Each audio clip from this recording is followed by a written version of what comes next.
warm welcome to everyone who has taken a great interest in the PASS program. I'd like to welcome you to the PASS program itself. And the PASS program is an acronym for Physician Assisted Student Success. What I am attempting to do is assist students in academic excellence, in succeeding in becoming not just excellent medical students, but excellent physicians and clinicians.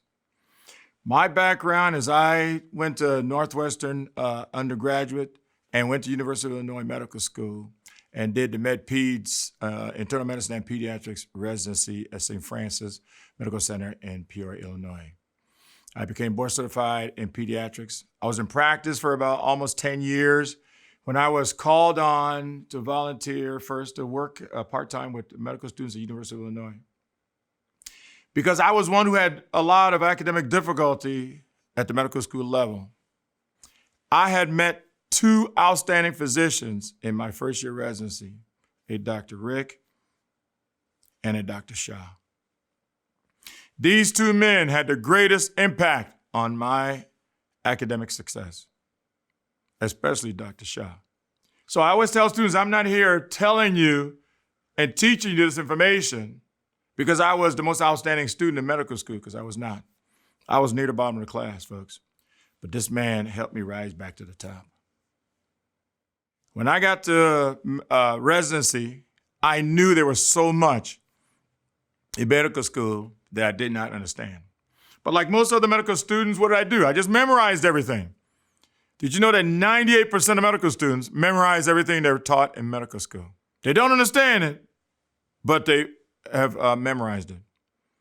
So many students think that memorization of information equals understanding of information, and those are two completely different entities. So when I got to residency, I started asking a lot of questions because now I was the one in charge of taking care of patients, in charge of patients' lives, and I knew I did not understand it. So I started by asking my colleagues, other first-year residents. And what did they tell me? If I asked, why do we do this? I got just because. Just because. We always do that. We always do that up here. I asked second years, I got the same answers. I asked the fourth years, and I got pretty much the same answer.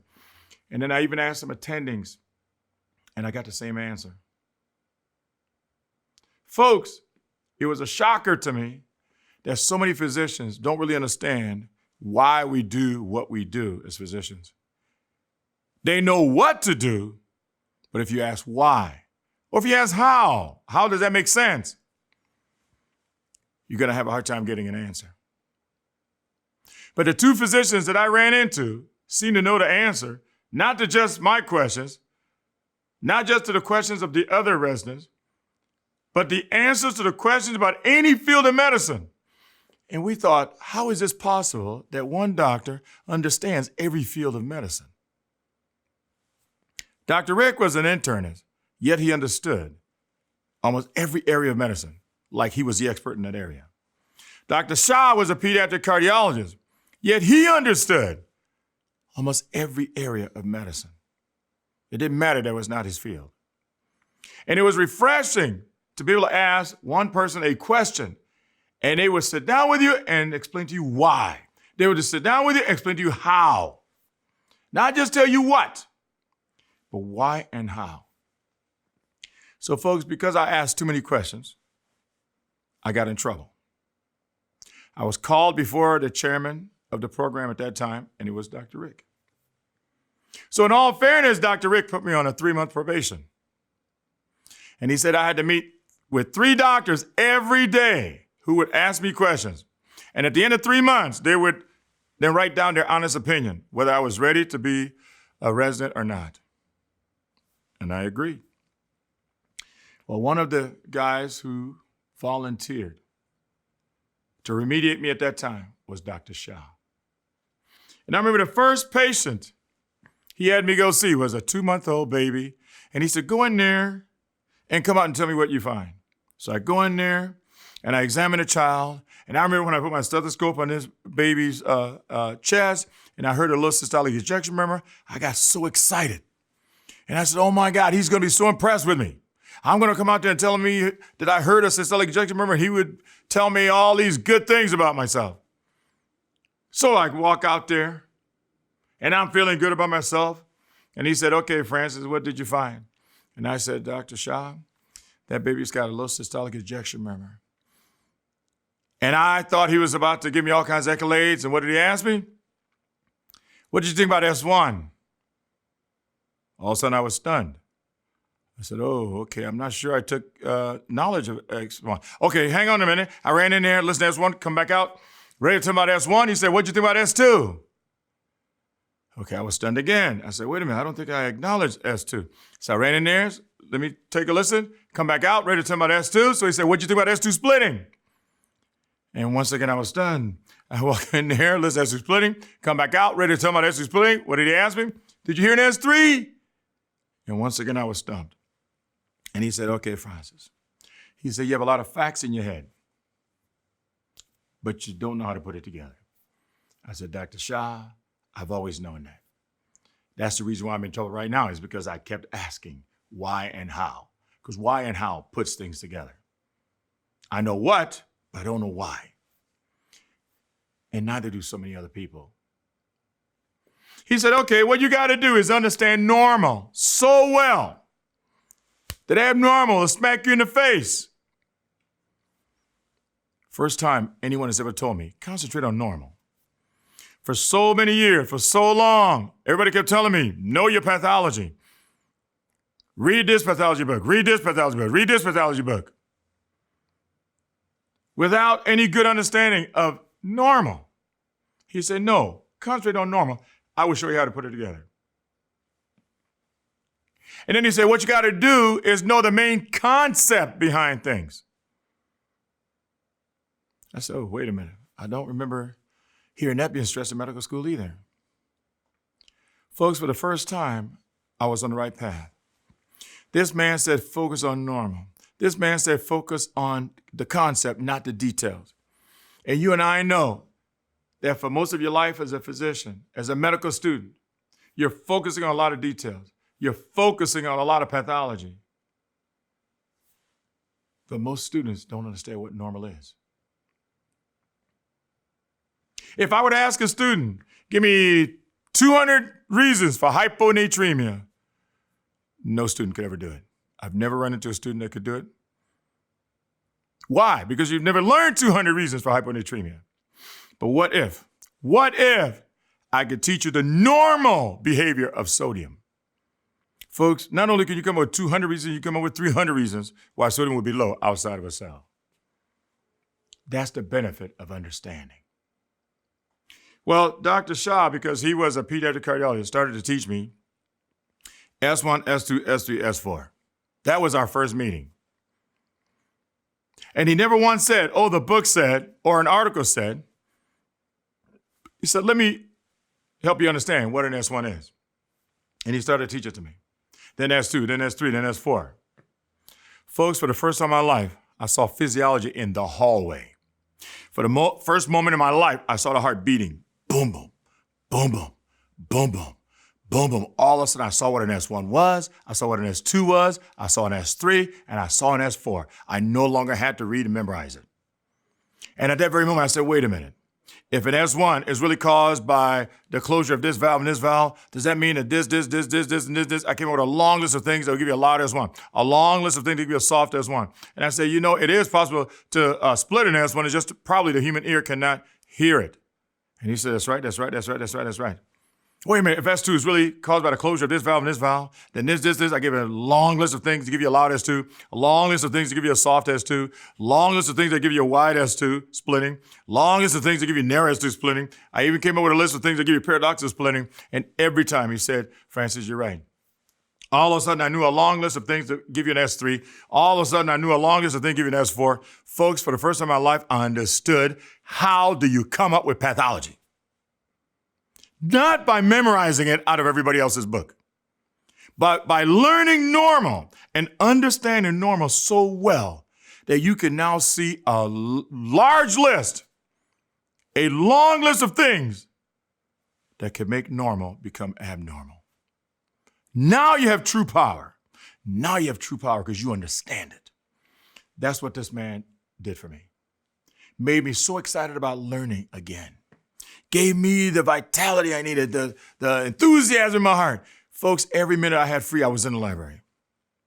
Even on the weekends when I had time off, normally I would go to the gym and play basketball. No, I wanted to go to the library and read because I knew that there was so much I've never understood. So much I memorized, but I never understood it. I was anxious now to understand it. That was the difference. And every day he and I met for an hour. And every day I would bounce things off of him that I thought I understood. And much to my surprise, folks, he kept saying, "You're right, you're right, you're right, you're right." I said, holy cow. Do I actually now know how to figure out what a physician does for a living? Do I now understand physiology? Do I now understand how to take physiology and turn it to pathology? Do I now know how to take physiology, turn it to pathology, and then turn it to pharmacology? Folks, the answer was yes. This man had no idea what he was going to awaken in my brain. The excitement that he was about to put into my heart. And the power he was about to build inside of me. And because I was so excited, I wanted to teach other people the same technique. And that's why when I had the chance, I developed a PASS program. And I was determined to teach the next generation of physicians a better way to learn and understand medicine. The key thing is to learn and understand basic physiology and biochemistry. So you will see the difference in the PASS program is that we will now be teaching you a bunch of facts.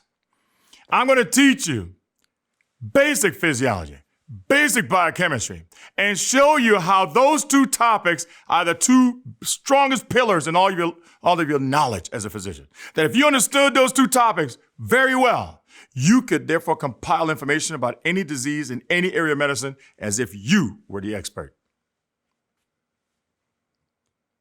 You will gain respect of your peers, gain respect of other attendings, gain respect wherever you go.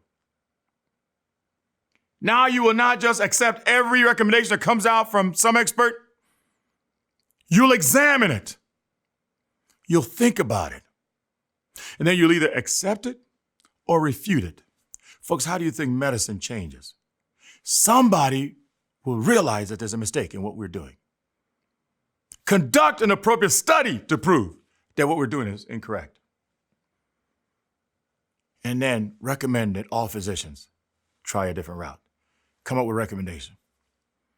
Folks, wouldn't it feel better if you understood what you were doing? If you understood how to figure things out? How to figure out signs, symptoms, infections, complications, cause of death, drug of choice. What's the outcome? What's the EKG look like? What's the electrolytes going to look like? What if you could figure all that out without opening up a book? Folks, as you hear me say that right now, it sounds impossible. And it sounded impossible to me when this man started teaching me. But at the end of meeting with me for 3 months, I was able to do it. And I want to teach you the same thing. I want to teach you how to figure things out for yourself. Rather than just simply tell you read Robbins, I'm going to teach you how Robbins was written. Rather than tell you just read Harrison's, I'm going to teach you how Harrison's was written. Rather than tell you the drug of choice for a disease, I'm going to tell you how to figure out what the drug of choice for disease will be. That way, even if they change the name, because you know the underlying physiology or biochemistry, you can figure out what new drug would also work in that person. Folks, you will understand medicine, you will enjoy medicine, and you will save lives. And is that not the reason we all went into medicine? Was to show how we can take the knowledge that we've received through our training to better the lives of other human beings, to improve the lives of other individuals, to improve the outcome of their lives with their illnesses. If we cannot cure their diseases, we will teach them how to live with their diseases. By joining the other students who have decided to participate in the PASS program, folks, you are starting a journey that's exciting, a journey that's powerful, and a journey that is empowering. You're going to learn what to think. You're going to learn how to think. You're going to learn how to figure out things. And you're going to learn how to put things together to understand how to figure out the entire epidemiology of a disease in your own mind. That means even if you don't have time to read a book, even if you don't have time to read a journal article, how about if you knew how to figure it out? This way, you'll never be afraid of being in front of an attending to answer questions. You won't be afraid to be in front of an instructor and be asked many questions. You'll welcome challenges rather than be intimidated by it. You'll welcome questions by your patients rather than feel challenged when they ask you a question. Folks, patients appreciate a physician who can explain what, why, and how. And that's what I'm going to attempt to do for you through the PASS program series. We're going to go through all of medicine systematically, one system after another. But first, I'm going to lay down the groundwork through biochemistry. Biochemistry teaches you about how your body creates energy and how your body utilizes that energy and how, if something goes wrong, how it translates into a disease. Physiology then looks at how each system in your body responds to any disease. That's right, folks, you're going to learn how to learn. I'm not going to teach you a lot of detail. The way I learned it from Dr. Shah, I said, okay, all the information you have to learn in medicine is like a pyramid. At the top of the pyramid is the main concept. Rather than we go through all these building blocks to get to the top of the pyramid, I'm going to take the pyramid and turn it upside down for you. That means I'm going to first teach you the concept. Then I'm going to show you how to connect it to all the details that come from it. Imagine, folks, that you will be able to figure things out even when you have not read them. I'm also going to teach you how to do standardized test questions without guessing. Guessing is not part of the PASS program formula. Reasoning, deductive reasoning is powerful. That's what I'm going to teach you. That means I'm going to teach you a lot of patterns. Patterns are powerful. Patterns are correct 9 out of 10 times. The pattern is the concept, folks. You're going to learn patterns like the low energy state, the most powerful concept in all of medicine. The low volume state, estrogen connection, restrictive versus obstructive lung disease. I'm going to teach you so many patterns, folks, that any new disease, that any test writer challenges you with, you can pull from these concepts that I'm teaching you and put together the disease. And it'll sound like you just read the book about it. My aim is to show you the fun side of medicine comes from understanding medicine. I always say I want to make you part of the in crowd, which means I want to enlighten you, encourage you, and in the end, I want to empower you. Because at the end of every topic, folks, if I can get you to understand it very well, I can truly say, just like I felt after Dr. Shah and Dr. Rick, that you have been empowered.